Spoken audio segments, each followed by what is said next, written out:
Hello नमस्कार दोस्तों, आप सभी की आशा करता हूँ सब बढ़िया होंगे। तो दोस्तों आरपीएफ कांस्टेबल के लगातार पेपर चल रहे हैं। 2 तारीख का भी पेपर हो चुका है, तीनों शिफ्टों का। और आज भी लगातार 3 तारीख का जैसे पेपर है, और उसमें भी शिफ्ट में देखो जो हमने आपको टारगेट दिए थे, टारगेट में जो भी आपने तैयारी करी थी टारगेट के माध्यम से, और हमने जितने भी सब्जेक्ट बताए थे, जितने भी टॉपिक बताए थे, देखो पॉलिटी के अंदर कम से 10 से 12 क्वेश्चन आ रहे हैं, और जितने भी टॉपिक हमने बताए थे उनसे एक एक क्वेश्चन आ रहा है। तो आपने आर्टिकल पढ़े ही नहीं, आर्टिकल का रिवीजन नहीं किया, तो आप वहां से कैसे कर पाओगे। और मैं मेरे टारगेट जितने भी करे थे जियोग्राफी, हिस्ट्री और पॉलिटी के अंदर और करंट अफेयर के अंदर, मैं गारंटी से कह सकता हूँ आपने 30-50 में से 30 क्वेश्चन आप आसानी से कर लोगे। अपने आपने अगर रिवीजन किया है, 1 से 2 बार रिवीजन कर लिया है, तो पॉलिटी पे सबसे ज्यादा ध्यान देते हुए जाएं, जो कि आपको 10 से 12 क्वेश्चन मिल जाएंगे। और देखो जीके बहुत ज्यादा हार्ड आ रही है, जो कि पता भी नहीं चल पा रहा। जिन्होंने तैयारी करी है उनके लिए तो हार्ड नहीं है। करंट अफेयर से 10 से 12 क्वेश्चन पूछे जा रहे हैं, तो आप करंट अफेयर देखो, अब तो पढ़ने का कोई फायदा नहीं है, नहीं भी हो पाएगी। लेट एग्जाम है तो कह नहीं सकते। 4 तारीख का जिसका भी एग्जाम है वो करंट अफेयर ऐसा नहीं कि आज पढ़ के जाए तो कल फंस जाए, आपको पता भी नहीं चलेगा। जबकि एक एक 6-6 महीने की पढ़ी हुई चीज याद नहीं हो रही, तो आपको अब कैसे करंट अफेयर कर लोगे। तो इन चीज पर ध्यान ना दें। लेकिन जो मैथ का और रीजनिंग का जो भी है, आप उनको क्वेश्चनों को गलत ना करें। मैथ रीजनिंग में 100% स्कोर करें, एक भी क्वेश्चन वहां पर गलत ना करें, आप कट ऑफ में क्लियर हो जाओगे। और नॉर्मलाइजेशन होगा तो आपका आराम से नंबर आ जाएगा। लेकिन फालतू के जीएस में अटेम्प्ट ना करें, फालतू के क्वेश्चन गलत ना करें, आप सिलेक्शन से बाहर हो जाओगे। और इतना अच्छा पेपर आ रहा है, इतना अच्छा आसान पेपर आ रहा है, बस जीके को छोड़ करके, जो कि मैथ रीजनिंग के अच्छे हैं, और 70 में से कम 65 नंबर भी ले आएगा तो उसका सिलेक्शन, और 10-12 उधर से ले आएगा तो आराम से नॉर्मलाइजेशन से उसका मतलब प्री पेपर क्वालिफाई हो जाएगा। और बात की तो ऐसा है कि देखो 185+ अटेम्प्ट तो आपको करना ही पड़ेगा क्वेश्चन का, जब जाकर आपका सिलेक्शन में आ पाओगे। ऐसा नहीं कि सभी से पेपर नहीं हो रहा, तो ज़्यादातर फॉर्म ऐसे ही भर देते हैं जो तैयारी करने वाले हैं। उतनी ही वैकेंसी है, उतना तो बच्चा मिल ही जाएगा। आप ये ना सोचे कि कट ऑफ बहुत कम जाएगी, पेपर हार्ड आ रहा है। पेपर हार्ड नहीं है, आपने पढ़ा नहीं है तो हार्ड लग रहा है, ठीक है। बाकी आप पॉलिटी और का रिवीजन कर सकते हैं, थोड़ा बहुत करंट अफेयर अगर देखना चाहे तो देख लें। और हिस्ट्री के अंदर भी आ रहा है, लेकिन इस टाइम मैं कहूँगा कि फॉर्मूले जितने भी हैं मैथ और रीजनिंग के, जो भी क्वेश्चन वहाँ से छूटेंगे वो उन पर बार बार रिवीजन कर लें। कोडिंग टू कोडिंग है, क्रम व्यवस्था है, और मैथ के मेंसुरेशन वगैरह के क्वेश्चन, परसेंटेज और टाइम एंड स्पीड वगैरह, इन पे रिवीजन कर लोगे तो आप फायदा है। इनके क्वेश्चन गलत करके आओगे तो ये बहुत दुख की बात होगी आपके लिए, क्योंकि मैथ और रीजनिंग जैसे क्वेश्चन आप गलत करोगे तो वो स्कोरिंग सब्जेक्ट होते हैं, और आंसर एकदम पता रहता है कि जो आप फॉर्मूला लगाओगे तो आंसर आएगा ही, वो ही उससे पता चल जाता है। लेकिन जीके के अंदर 50-50 पे खेलते तो पता नहीं चलता।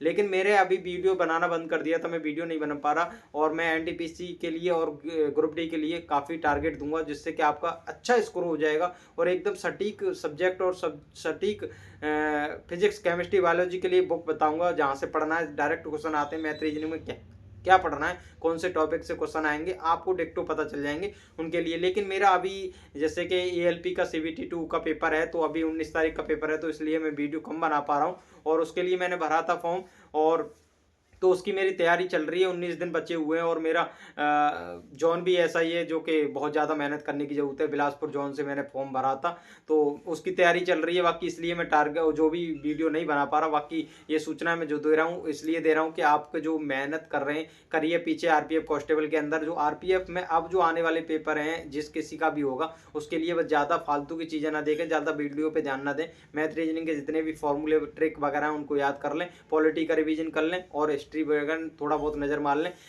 20 क्वेश्चन भी आप करके आओगे तो आराम से बहुत ठीक है। अगर लेकिन 20 क्वेश्चन जीके के अंदर कर रहे हो तो एकदम सही करना है, ऐसा नहीं कि वो क्वेश्चन गलत करके आओ और वो नेगेटिव भी चले जाए, मैथ रीजनिंग के सही भी क्वेश्चन। तो आप फालतू की चीज़ों पर ध्यान ना दें, फालतू वीडियो पर ध्यान ना दें, इतना टाइम है ही नहीं आपको। जितना भी कर सकते हो रिवीजन कर लीजिए। और देखो मैंने इस बार सोचा भी था कि मैं सेंटर पे जाकर के वहां पर रिव्यू लूंगा एग्जाम का, और जब जाकर के आपको बताऊंगा, तो वो टाइम नहीं मिल पाया, क्योंकि एएलपी CBT 2 का पेपर आ गया। उसके पेपर में मैं ध्यान दे रहा हूँ अभी, क्योंकि 19 दिन बचे हैं, और 19 दिन के अंदर जो इतनी मेहनत कर लेगा उसकी किस्मत बदल जाएगी। लेकिन मैं सभी से कहूँगा जिनका एएलपी का पेपर है, CBT 2 का और आरपीएफ का पेपर है, जितनी आपने आरपीएफ की तैयारी कर ली है, फालतू आरपीएफ पे ध्यान ना दें। CBT 2 देखो प्री बहुत मुश्किल से क्लियर हो पाता है, अच्छे अच्छे का नहीं हो पाता, बहुत बेचारे मजबूर होते हैं, और काफ़ी टाइम तक पेपर क्लियर नहीं हो पाते। तो और वो CBT 2 को इतनी आसानी से छोड़ दें कि 19 दिन है और पढ़ नहीं पाओगे। CBT 2 की बहुत ही कम कट ऑफ जाएगी, जो कि आप सोच भी नहीं सकते। तो आप CBT 2 की तैयारी करें, एलपी की, ना कि आरपीएफ की। अगर आपका लेट पेपर है, अभी 1-2 दिन पेपर है, तो आप दे के फ्री हो जाओगे, कोई दिक्कत नहीं है। लेकिन आपका 18 तारीख का है, 10 तारीख के बाद का पेपर है, तो आप अपने ALP CBT 2 की ही तैयारी करें, ना कि RPF की। RPF के अंदर फिजिकल बहुत हार्ड है, इतने आसान नहीं है RPF का फिजिकल मानना और कट ऑफ में क्वालिफाई करना, ठीक है। तो आप जिसकी अच्छी तैयारी, जो RPF के लिए ही तैयारी कर रहा था, उसके लिए तो ठीक है, वो आराम से अपना एग्जाम दे। लेकिन ALP CBT 2 जिनका क्वालिफाई हो गया, प्री क्वालिफाई हो गया, CBT 2 देना है, तो वो आप अपना ALP पे ही ध्यान दें, ट्रेड पे ध्यान दें।